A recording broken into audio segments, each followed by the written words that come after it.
ఇక Macherla MLA Pinnelli Ramakrishna Reddy EVM ధ్వంసం వీడియోపై ఏపీ సీఈఓ స్పందించారు. పాల్వాయి పోలింగ్ స్టేషన్లో పిన్నెల్లి ఈవీఎం ధ్వంసం చేసిన వీడియో ఎన్నికల కమిషన్ నుంచి బయటకు వెళ్లలేదని స్పష్టం చేశారు. దీనిపై పోలీస్ దర్యాప్తు జరుగుతోందన్నారు AP CEO MK Meena. Video ఎక్కడి నుంచి బయటకు వచ్చింది, ఎవరు రిలీజ్ చేశారు అన్నది విచారణలో తెలుస్తుందన్నారు.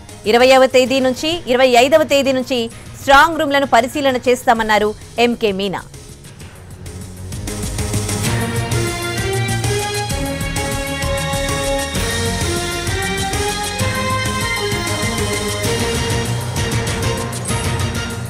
పిన్నెల్లి రామకృష్ణారెడ్డి ఈవీఎం ధ్వంసం చేసిన వీడియో ఒకటి బయటకు రిలీజ్ అయింది. దీనిపై ఏపీ సీఈఓ స్పందించారు.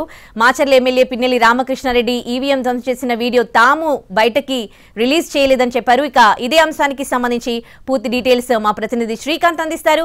శ్రీకాంత్, ఒకవైపు ఏపీ సీఈఓ చెప్తున్నారు తాము వీడియో రిలీజ్ చేయలేదని, మరి ఈ వీడియో ఎట్లా బయటకు వచ్చినట్టు, దీనిపైన ఎట్లాంటి విచారణ జరుగుతోంది?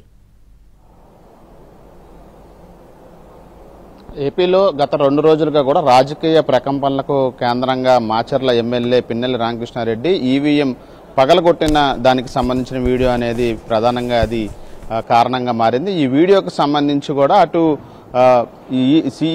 ఎవరైతే ఎన్నికల ముఖ్య అధికారి సీఈఓ ఉంటాడో ఆయన కొద్దిసేపటి క్రితమే మీడియా చిట్ చాట్లో అయితే స్పందించారు. ఈసీ నుంచి అధికారికంగా ఆ వీడియోని బయట పెట్టలేదు. పోలీసు విచారణలో వీడియో ఎవరి నుంచి ఏ సమయంలో బయటకు వచ్చిందనే అన్ని అంశాలు కూడా బయటికి వస్తాయి, విచారణలో వెలుగు చూస్తాయని ఒక కీలక ప్రకటన అయితే విడుదల చేశారు. ఈ నేపథ్యంలో ఒకవైపున వైసీపీ నేతలు మాత్రం అక్కడ రెగ్గింగ్ జరుగుతున్న నేపథ్యంలోనే పిన్నెల్లి రామకృష్ణారెడ్డి లోపలికి వెళ్లి ఈ ఈవీఎంకి సంబంధించిన ధ్వంసం చేసిన వ్యవహారం జరిగి ఉంటుందనేది చెప్తా ఉన్నారు. ఆ వీడియో ఒకటి మాత్రమే బయటకు వచ్చిన నేపథ్యంలో బయట ఇంకా ఆ టీడీపీ నాయకులు ఓటర్ల మీద కానీ వైసీపీ ఏజెంట్ల మీద కానీ దాడులు చేసే అంశాలకు సంబంధించిన పూర్తి వీడియోలు కూడా బయట పెట్టాలని ఒకవైపున డిమాండ్ చేస్తూ ఉన్నారు. మరోవైపున ఈ వీడియోకు సంబంధించి ఇప్పటికే ఈసీ సీరియస్ అవ్వటం, దీనికి సంబంధించి పిన్నెల్లి మీద ఎన్నికల సంఘం ఆదేశాల మేరకు కేసులు నమోదు చేయడం, ఆయన అరెస్ట్ చేయడానికి ప్రత్యేక బృందాలు ఓవైపున దర్యాప్తు చేస్తున్న పరిస్థితి. అయితే ఈ వీడియో ఎవరి నుంచి బయటకు వచ్చిందనే అంశం మాత్రం పూర్తి స్థాయిలో చర్చనీయాంశంగా మారింది.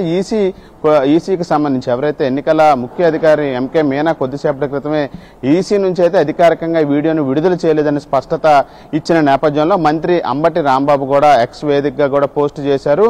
ఈసీ నుంచి ఈ వీడియో ఏదైతే బయటికి అధికారికంగా రాలేదని ప్రకటన వచ్చిన నేపథ్యంలో ఖచ్చితంగా పోలీసులు టీడీపీ నేతలు ఏ విధంగా కుమ్మక్కయ్యారనే అంశం అనేది స్పష్టంగా ఈ విషయంతో తెలుస్తుందని చెప్పి కూడా ఆయన ఎక్స్ వేదికగా పోస్ట్ కూడా పెట్టిన నేపథ్యంలో పోలీసుల నుంచి ఈ వీడియో బయటకు వచ్చిందా లేకపోతే ఇతర ఏజెంట్ల ద్వారా అక్కడ ఎన్నికల విధుల్లో ఉన్న వ్యక్తుల ద్వారా బయటకు వచ్చిందా అనే అంశం అయితే పోలీసుల విచారణలో వెలుగు చూస్తుందని చెప్పి ఈ ఎవరైతే సీఈఓ మీనా అయితే చెప్పడం జరిగింది. ఈ నేపథ్యంలో ఆ ఘటన జరిగిన సమయంలో పోలింగ్ బూత్ లో ఉన్నటువంటి పీఓని ఏపీఓని కూడా విధుల నుంచి సస్పెండ్ చేయాలనే ఆదేశాలు కూడా ఇచ్చామని కూడా ఈ సందర్భంగా అయితే సీఈఓ మీనా కూడా చెప్పిన నేపథ్యంలో ఈ మొత్తం వ్యవహారం అంతా కూడా ఈవీఎం ఘటనకు సంబంధించి వీడియో చుట్టూనే తిరుగుతున్న నేపథ్యంలో అది ఎటు నుంచి బయటకు వచ్చిందనేది పోలీసు దర్యాప్తులో బయటకు వస్తుందని సీఈఓ చెప్పడంతో పాటుగా తమ నుంచి బయటకు రాలేదనేది అధికారికంగా చెప్పడం ఇప్పుడు కొత్త మలుపు తీసుకుందని అయితే మనం అనుకోవచ్చు. Right, thanks for the update Srikanth.